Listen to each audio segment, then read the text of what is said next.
시청자 여러분 안녕하십니까? 뉴스데스크 제주입니다. 제주를 여행한 단체 관광객의 코로나19 확진으로 개방이 2주간 연기됐던 휴양림과 박물관 등 공공시설이 내일부터 다시 문을 엽니다. 하지만 생활 속 거리두기 지침에 따라 사전 예약제 등을 통해 제한적으로 개방됩니다. 김항석 기자입니다. 4개월 만에 다시 야영객을 맞는 휴양림 캠핑장. 입구에서는 직원들이 생활 속 거리두기 안내 현수막을 설치하느라 분주합니다. 캠핑장 잔디밭에 설치할 수 있는 텐트는 평소의 절반인 15개. 사전 예약을 해야 이용할 수 있습니다. 야외 잔디밭에서는 평소보다 2배 이상 거리를 유지해야 텐트를 설치할 수 있습니다. 어린이를 대상으로 하는 유아숲 체험 프로그램도 사전 예약을 통해서만 참여할 수 있습니다. 발열 체크도 미리 오기 전에 다 하고, 그리고 마스크 착용이나 이런 걸 다 안내문을 보내서 그에 대한 확인을 받고 아이들이 좀 떨어져서 활동할 수 있는 그런 프로그램을 지금 하려고 계획 중입니다. 박물관과 미술관 등 실내 시설도 개방 준비를 마쳤습니다. 직원들은 체온계가 정상 작동하는지 관람객들의 방명록을 작성하는 방법도 다시 한번 확인합니다. 관람객들이 한꺼번에 몰리는 것을 막기 위해 시간대별로 입장객 수를 제한하고 단체 관람은 당분간 금지됩니다. 이제 10명 이상의 단체 관람에 대해서 저희가 이제 제한을 두고 있는데, 아무래도 이제 계속 접촉하면서 관람이 이루어지기 때문에 그런 문제가 생길 수 있는 그런 우려가 있어서 저희가 제한을 두고 있습니다. 제한적으로 개방이 이루어지는 도내 공공시설은 민속자연사 박물관과 제주아트센터, 한라생태숲 등 35곳. 대부분 인터넷 홈페이지를 통해 사전 예약제를 실시하며 발열 검사와 마스크 착용은 필수입니다. 확산주의를 지켜보고 운영의 문제점을 다시 주관 부서에서 계획해서 이상 없다라고 이렇게 하면은 거기서 점검을 해서 다시 방역위원회 심의를 거칠 겁니다. 하지만 공영 수영장 등 체육시설과 경로당 등 고령층을 위한 공공시설은 코로나19 방역을 위해 이번 개방 대상에서 제외됐습니다. MBC 뉴스 김항섭입니다. 코로나19로 해외여행이 사실상 어려워지면서 올여름 휴가지로 제주를 선택하는 수요가 늘고 있는데요. 특급 호텔 예약은 늘어난 반면 단체 여행이 주를 이루는 관광호텔 등은 영업 부진이 심각한 상황입니다. 김찬영 기자입니다. 서귀포시 중릉 관광단지에 있는 한 5성급 호텔. 코로나19 여파에 지난 3월 20%대까지 떨어졌던 투숙률은 이달 들어 80%까지 상승했습니다. 해외로 나가지 못한 신혼여행 수요 등이 제주로 몰리면서 7, 8월 예약률이 지난해보다 갑절 상승했습니다. 본격적으로 이제 7, 8월 달 여름 휴가 준비에 나선 것으로 보여집니다. 또한 길어진 집콕 생활에 지쳐서 여행을 준비하는 사람들과 해외여행 휴가로 대체지로 제주를 선택하는 사람들이 많아졌습니다. 반면 도심지 중소호텔들은 여전히 영업 부진에 시달리고 있습니다. 단체 손님을 주로 받던 한 3성급 호텔은 숙박료를 절반으로 줄였는데도 투숙률은 20%에 그칩니다. 적자가 누적돼 직원 절반은 무급휴직까지 보냈지만 여름 휴가철 특수도 기대하기는 어려워 보입니다. 중국을 전문으로 하는 호텔들은 거의 대부분이 문을 닫았고, 그리고 국내 손님들을 받는데도 마찬가지 매출이 안 오르다 보니까 문을 닫는 데가 있고. 명암이 갈리는 건 숙박업만이 아닙니다. 골프장이나 해양 레저시설 등은 예약을 잡기 어려울 정도지만 실내 관광지나 단체 손님 중심으로 운영하던 관광시설들은 극심한 경영난에 처했습니다. 야외에서 즐기는 골프라든가 해양 레저 스포츠 같은 경우는 상당히 좀 이용객이 늘고 있지만, 실내 관광지 같은 경우는 어떤 코로나 그런 염려 때문에 이용객이 전혀 늘고 있지 않는 그런 상태가 되어 있습니다. 여름 휴가철 관광 수요가 고개를 들 것으로 예상되지만 코로나19가 완전히 진정되지 않는 이상 관광업계의 양극화는 심화될 것으로 전망됩니다. MBC 뉴스 김찬현입니다. 민주노총 서비스연맹 제주본부 제주관광서비스노조는 제주도청 앞에서 기자회견을 열고 코로나19 여파로 관광업계 위기 속에 제주 시내 한 호텔이 고용 안정을 위해 전 직원 호봉제에 합의했다며 환영의 입장을 밝혔습니다. 이들은 비정규직이 주를 이루는 호텔 노동자들의 안정적인 노동 조건 확보를 위해 도내에 더 많은 사업장으로 확대되길 바란다고 밝혔습니다. 주민 청구로 제출된 제주 농민수당 지원 조례안이 도의회 농수축 경제위원회에서 수정 가결됐습니다.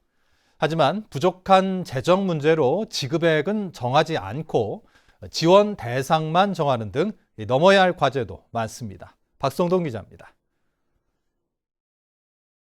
농업의 공익적 성격을 내세워 지난해 말 도민 5천여 명이 서명해 주민 발의된 농민수당 지원조례.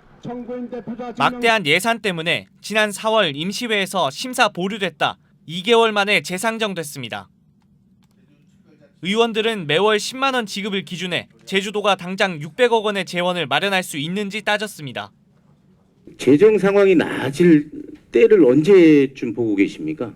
막연하게 이제 뭐 그렇게 기한을 안정해서 가는 것도 우리 예산부서하고 이렇게 협의해본 결과 또 한 3년 정도는 후에 내다봐야 되지 않느냐 하는 의견이 있습니다. 2023년 정도요? 농업 직불금 사업 등과의 중복 지원 문제와 어업과 임업 등 다른 1차 산업 종사자와의 형평성 문제도 제기됐습니다. 다음은 우리 어민수당이 되지 않겠습니까? 네, 그다음 옆에 또 축산 그렇게 생각하고 있습니다. 전부 다 우리가 살림이든 뭐든 그 많은 예산이 이제 우리가 신규라든가 이런 사업도 밟으려고 이렇게 가야 되는데 그게 잘못하다간 묶일 수 있는 우려도 있습니다. 결국 부족한 예산에 지급액은 결정짓지 못하고 2022년부터 심의위원회에서 재정 상황에 따라 정한다는 조건으로 수정 가결됐습니다. 지급 대상은 3년 이상 제주에 거주하면서 2년 이상 농업 경영 정보를 등록한 실제 농업 종사자로 제한했습니다. 농민단체는 환영의 뜻을 밝히면서도 농지를 소유하고 경영체 등록을 한 농민으로 한정돼 전체 농민 7만여 명 가운데 임차농 2만여 명이 배제됐다고 지적했습니다. 대농 쪽으로 하다 보니까 내도 좀 빌려서 하는 그런 그 농업 그 틀이 좀 바뀌어졌습니다. 굉장히 좀 소외되는 느낌. 또 지금 아까같이 지금 현재의 농민수당이라든가 그 다음에 이제 공익적 직불금을 같은 것도 저희 지금 하늘을 쳐다보는 입장. 제주 농민수당 조례는 오는 25일 본회의를 통과하면 전국 시도 가운데 5번째로 도입됩니다. MBC 뉴스 박성동입니다. 도의회에서 김태엽 서귀포시장 예정자에 대한 공방이 이어졌습니다. 제주도의회 정례회 행정자치위원회 2차 회의에서 도의원들은 고위공직자로서 결격 사유인 음주운전 전력자를 제주도 인사위원회가 서귀포시장 후보 1순위로 추천해 중립성과 독립성을 훼손했다고 비판했습니다. 또 김태엽 예정자가 음주운전을 하다 가로등을 들이받아 훼손했는데도 제주시가 변상금 4만 원만 청구한 것은 제 식구 감싸기라는 지적도 나왔습니다. 제주시와 서귀포시장 예정자에 대한 인사청문회가 각각 오는 26일과 29일 이틀에 걸쳐 진행됩니다. 제주도의회 행정시장 예정자 인사청문 특별위원회는 회의를 열어 위원장의 조훈배 의원, 부위원장의 정민구 의원을 선출했습니다. 조훈배 위원장은 행정시장의 업무 수행 능력은 물론 도덕성과 준법의식 등을 철저히 검증하겠다고 밝혔습니다. 전 남편을 살해한 혐의로 1심에서 무기징역을 선고받은 고유정에게 검찰이 의붓아들도 살해했다며 항소심에서 사형을 구형했습니다. 고유정은 의붓아들은 살해하지 않았다며 눈물을 흘리면서 마지막까지 결백을 주장했습니다. 조인호 기자입니다. 전 남편 살해는 유죄, 의붓아들 살해는 무죄라는 1심 판결이 나온 지 넉 달 만에 열린 고유정의 항소심 결심 공판. 검찰은 1심 때와 마찬가지로 법정 최고형인 사형을 구형했습니다. 아들 앞에서 아빠를, 아빠 앞에서 아들을 계획적으로 연쇄살인한 데다 반성도 하지 않아 사형도 가볍다는 것입니다. 최대 쟁점인 의붓아들은 타살된 것이 분명하다며 살해할 동기가 있고 죽음을 애도하지도 않은 고유정이 범인이라고 밝혔습니다. 고유정은 자필로 작성한 최후 진술서를 눈물을 흘리면서 읽으며 선처를 호소했습니다. 자신은 의붓아들을 절대로 죽이지 않았고 죽어서라도 억울함을 밝히고 싶다며 범인은 현 남편이라고 주장했습니다. 전 남편 살해 혐의에 대해선 성폭행을 피하려다 저지른 우발적 범행이라는 주장을 되풀이했지만 유가족들에게 사죄한다며 대가는 치르겠다고 말했습니다. 피해자 유가족 측은 진실 규명과 엄벌을 요구했습니다. 사형도 모자랄 정도이나 저에게 가장 중요한 건 사형보다는 제 아들, 제 아기의 죽음의 진실입니다. 이런 태도를 보이는데 과연 선처를 할 만한 이유가 있을까? 이런 생각밖에 들지는 않고요. 항소심 선고 공판은 7월 15일에 열립니다. 이번에는 어떤 형량이 내려질지 주목됩니다. MBC 뉴스 조인호입니다. 한진그룹이 서귀포 카로텔이 30여 년 동안 무단 점유한 국유지에 대한 원상 회복 명령을 거부하고 법원에 또다시 집행정지를 신청했습니다. 서귀포시는 지난달 26일 1심 재판에서 승소하자 다음 날 원상 회복 명령을 이행하라는 공문을 보냈습니다. 한진그룹은 지난해 1월 서귀포시가 원상 회복 명령을 내리자 집행정지 신청을 냈고 법원이 받아들이면서 1심 판결까지 일시 정지된 상태였습니다. 세계 자연유산으로 지정된 검은 얼음 용암동굴개가 8,000년 전에 형성된 것으로 재확인됐습니다. 제주도 세계유산본부는 호주 커틴대학교 연구팀과 새로운 연대 측정법을 활용해 만장굴 내부의 암석을 조사한 결과 2016년 조사 결과와 동일한 8,000년 전쯤 형성됐다는 결론을 얻었다고 밝혔습니다. 한편 작년 11월부터 지난달까지 실시한 서부지역 천연동굴 조사에서 마라도와 비양도 해식동굴 11곳과 용암동굴 4곳 등 동굴 15곳을 새롭게 확인했습니다. 제주 외고의 일반고 전환에 대한 공론화 추진 철회를 요청하는 청원이 도의회에서 채택됐습니다. 제주도의회 교육위원회는 오늘 회의를 열고 제주외고 폐지 반대 대책위원회가 제주외고 학부모와 지역주민 등 1,500여 명의 서명을 받아 제출한 제주외고 일반고 전환 공론화 철회에 관한 청원을 채택했습니다. 교육위는 제주외고 구성원과 유관기관 등과 충분한 논의를 거쳐 공론화를 진행해야 한다는 부대 조건을 걸고 청원 채택을 결정했습니다. 오늘 새벽 0시쯤 서귀포시 강정동의 한 펜션 앞 도로에서 20살 이모 씨가 몰던 렌트 오토바이가 가로수를 들이받았습니다. 이 사고로 오토바이 운전자 이 씨가 숨졌는데 인천 출신인 이 씨는 레저 스포츠 관련 대학 실습 수업을 받기 위해 제주에 왔다 귀가를 하루 앞두고 사고를 당한 것으로 알려졌습니다. 대출을 갈아타면 저금리로 추가 대출해주겠다며 돈을 받아 가로챈 일당이 경찰에 붙잡혔습니다. 제주 서부경찰서는 보이스피싱 일당인 55살 A씨와 27살 B씨를 사기 방조 혐의로 구속했습니다.